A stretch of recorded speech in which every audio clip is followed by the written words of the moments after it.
So I feel like we need no introduction. Let's just get right into it. Nah. Zion, what you gonna do with Zion, man? I mean, he ain't played in about a year. What are your thoughts on Zion? Well, Zion first. I think what he needs to do first is, I mean, he's got to watch his weight. That's to be an NBA player, to be durable. I mean, you wanna be in this league a long time, and he got to this league early. Yeah, I mean, the potential is sky's the limit, but that's probably gonna be the biggest issue, especially when you're having feet issues. You know, when your foot, true. you need your feet, and there's actually it reminds me of an old friend of mine who used to always tell me, when it comes to sports, when it's a physical active sport, you need your feet. So you're constantly beating your feet. Right. So he used to always say, beat your feet. Right. Put that work in. Right. So I mean that's definitely my biggest issue with Zion. I mean, like I said, I mean I'm not putting him out of I wouldn't count him out yet, but he's getting there where it's kind of scary, especially with the NBA contract and the potential that the league. I mean, the league is watching it, obviously. You know what I mean? Mm-hmm. I mean, the way I see it is that if you have your colleagues, such as like Charles Barkley, or if you have you look at Stephen A. Smith on ESPN, they're calling him out. I mean, it's like, yo, like I need to take ownership of my own career. You get what I'm saying? And at some point, you have to say, okay, well, maybe I don't have the right people in my circle. Maybe I need to switch it up a little bit and then have people that have my best interests.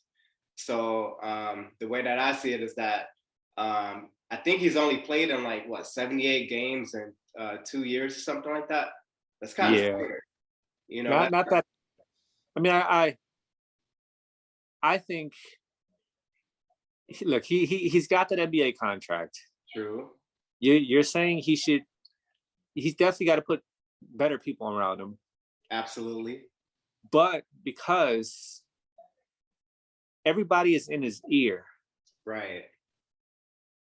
I think maybe there is something else running through his mind where he thinks, he maybe thinks he got it under control, but as far as motivation, he's definitely not showing it. Let me ask you this.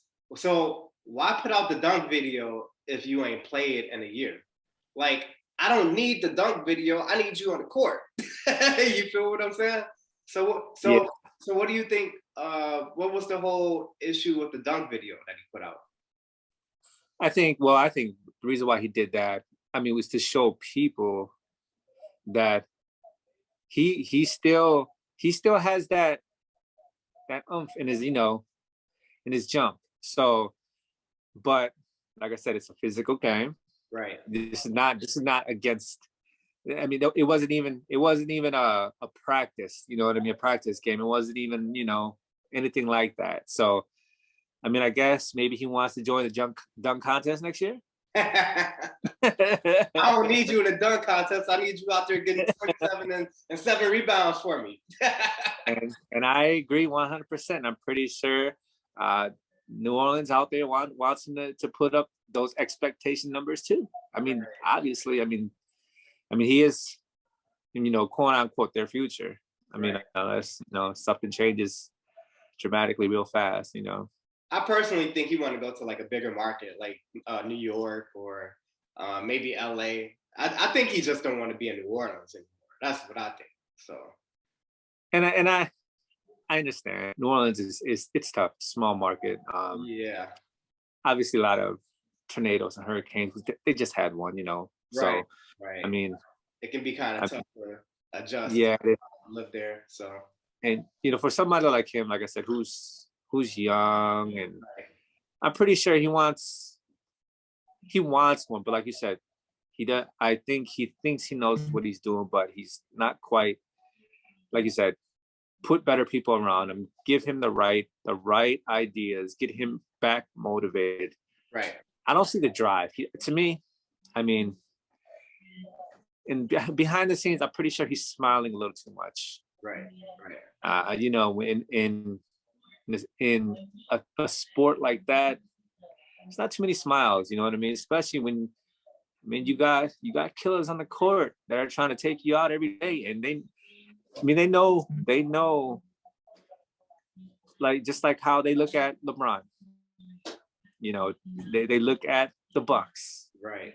They're trying to take out the best. They want the best, Right. and he's definitely not performing to be at that level. You got to be on the court to be your best. But let's move on to a different topic. The Chicago Bulls, man. Like, you know, they started the season off right. You know, they were on every talk show. Everybody was talking about how the Bulls are back. It seems like after the All-Star break, they kind of, well, Zach LaVine was hurt, right? But after the All-Star break, they kind of went a little bit downhill. So what do you think about their record right now, and if they can make any noise in the playoffs? I mean, I'm not going to blame Zach LaVine. Now, not all of it, I should say. I mean, there's a lot of issues with that team. You know, DeMar DeRozan, he's great at what he does, but I mean, obviously he can't do it by himself. Right. And Vuk, you know, down the middle, like I said, I mean, don't get me wrong, he could definitely hit that 3-pointer, but right.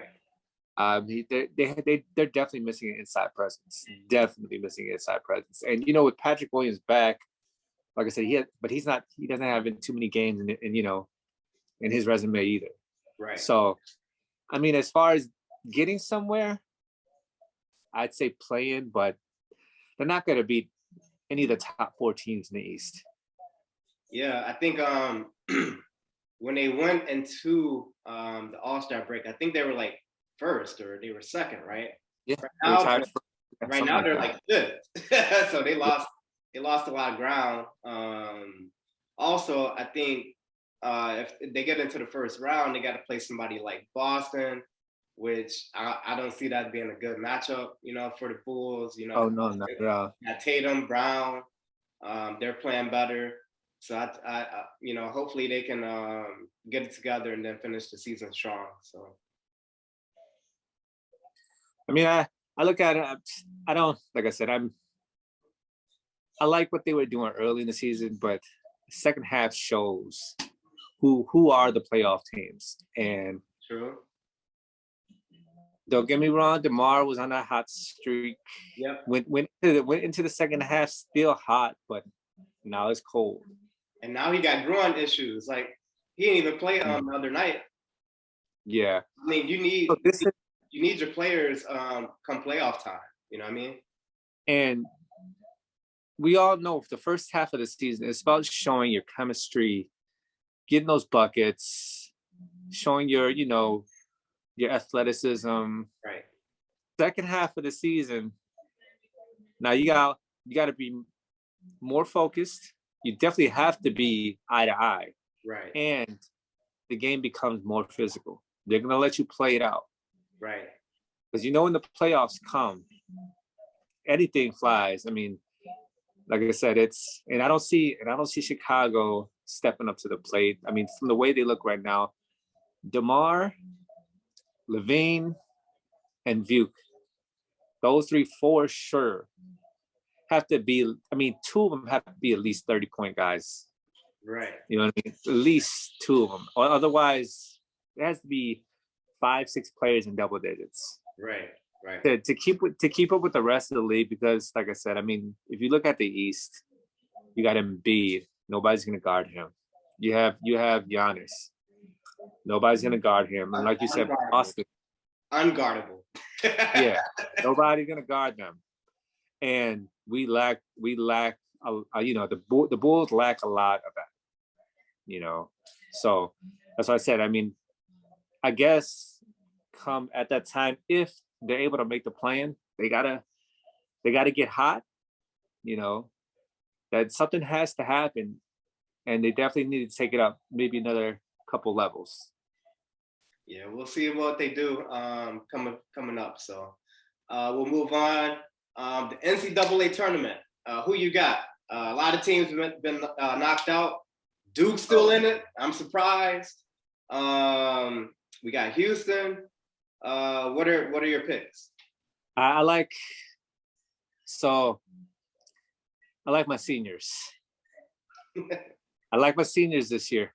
The elder statesman. Oh, you know, I think Bill Self has the best chance because he's got a roster full of seniors. Mm-hmm. You know, I'm for Duke because obviously I don't, Coach K. I mean, it's going out party. You know what I mean? He got to the Sweet 16, but right. If anybody's gonna match up really well with those guys, I mean, it's gonna be North Carolina. You know, I'm surprised. Hubert Davis, he took over. Yeah, they were playing very well, like in the beginning of the season, and then they just picked it up. So yeah, it's good to see North Carolina making some noise. I like that. St. Peter? Where is St. Peter? I'm trying to figure this out. Oh yeah, Peter. Yeah, definitely a Cinderella team, that's for sure. Yeah, for sure, man. I love it.